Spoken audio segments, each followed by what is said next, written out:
Okay, these are my friends and audience for today.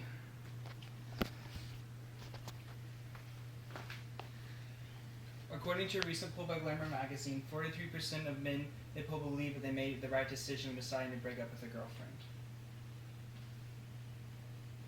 Before I continue, I'd like to take a moment to address the various sources I use to gather information for my speech. I use Glamour.com to find breakup statistics. I use Brainy Quote, Goodreads, and IMDb to find various quotes. I also use Bible Gateway to reference various Bible verses. I use A Prodigal Guide by Timothy Keller. I also use AZ Lyrics to find various music lyrics. I am Jordan McKinney, and today I'll be talking about the 3 things I learned after breaking up with my first serious girlfriend.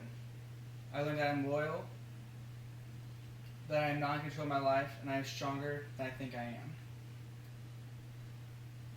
Although it take a long time to explain why and how my first serious girlfriend, let's just call her A, decided to break up, but to say the very least, it wasn't easy for me. However, there are a lot of things that I learned about myself that I'm looking forward to sharing with you today.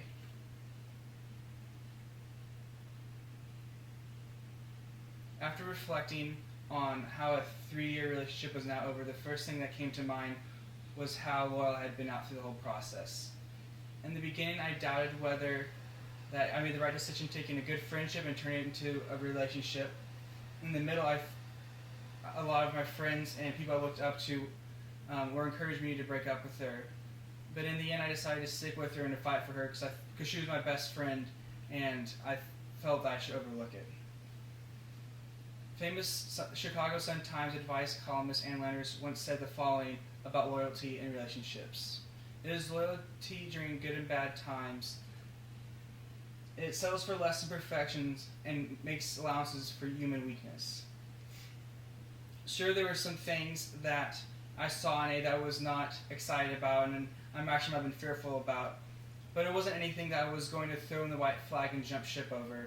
Instead, I saw them as quirks, and I decided to overlook them just because it was her.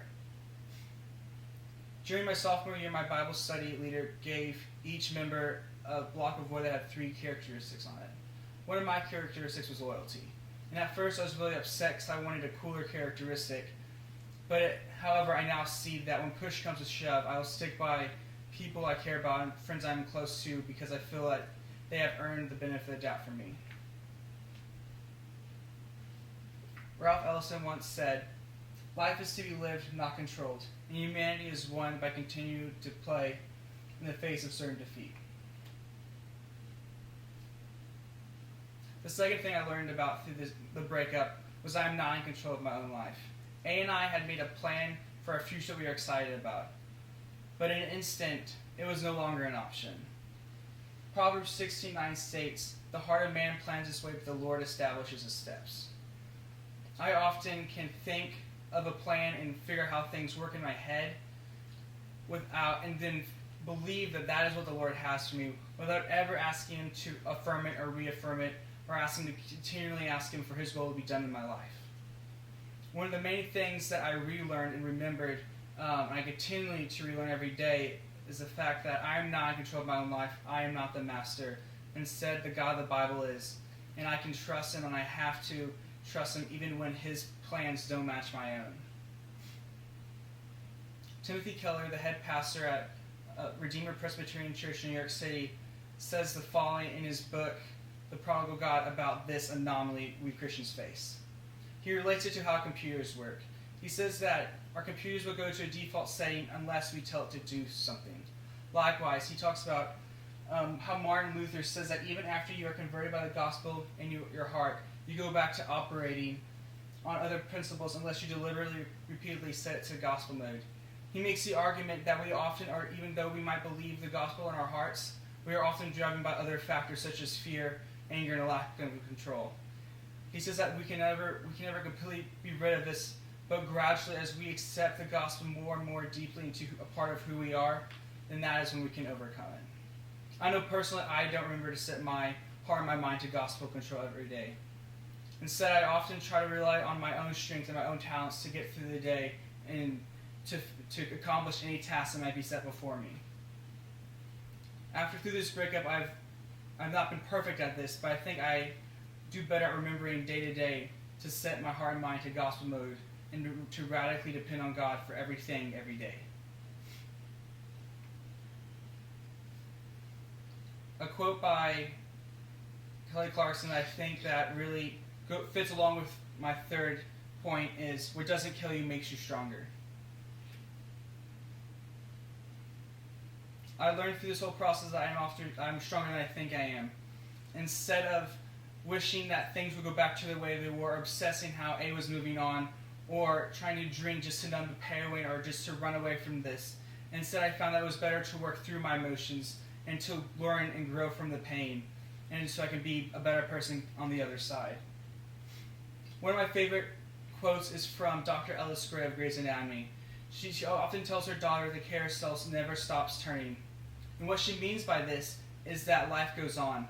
After these big epic moments in our life still goes on, and we have to learn how to work through and fight through the pain or through the joy, and to readjust and to make the best of the new circumstances that we are living in. The Apostle Paul also talks about this in 2 Corinthians 12:10. He says, "For the sake of Christ, and I am content with weaknesses, insults, hardships, persecutions, and calamities. For when I am weak, I am strong." And what he's telling the church at Corinth here is that he's okay with feeling that he is not the stronger, he's not the best suited for a situation, because in these moments is when he realizes that he has to fully depend on Christ to get through this. And when he depends fully on Christ, that is the moment when he sees that he can do these things because he's not going on his own street, but he's relying on the Lord's. Likewise, as I continually realize and confess that I was not strong enough on my own to move on from A, it was in those moments I realized I was so radically dependent on Jesus. And I needed him so much to move on. And when I relied and depended on Jesus, those are the moments where I found I was experiencing joy and peace for the first time again. And it was by radically depending on Jesus that I was able to move on. One of my favorite Christian rappers, KB, has something to say about this in his song, Heart Song. He says, "He gives our pain purpose. This is not in vain. We endure and joy for the enjoy of seeing his face." What KB is saying here is for the Christian, when we endure hardship and persecution, we face tough spots in our life, that we can be rest assured and take confidence that these things God is using to refine us and to make us more complete and be more of the person who created us to be. In closing, there are several things that I've shared with you today that I've learned about myself through breaking up with A. I learned that I'm loyal to my friends and those people that are close to me. I'm not in control of my life, but instead God is. And that I am often stronger than I think I am. So the moral of the story is that everyone has these epic moments. These moments that seem to freeze time and you doubt that they're reality. But the question in these epic moments is, are you going to let this make you better, or are you going to let this tear you apart? As Kelly Clarkson says, what doesn't kill you makes you stronger.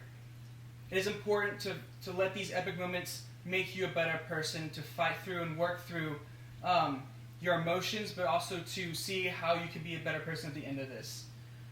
Don't wish or pray for the pain to go away, but instead pray and seek for the patience to work through your emotions, to work through the situation, and become better on the other side. Live and strive to fight another day, and don't let your epic moment ruin you or eat you alive.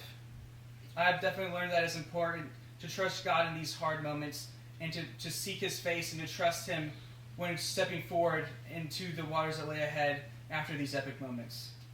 Thank you. Then pan. Yay.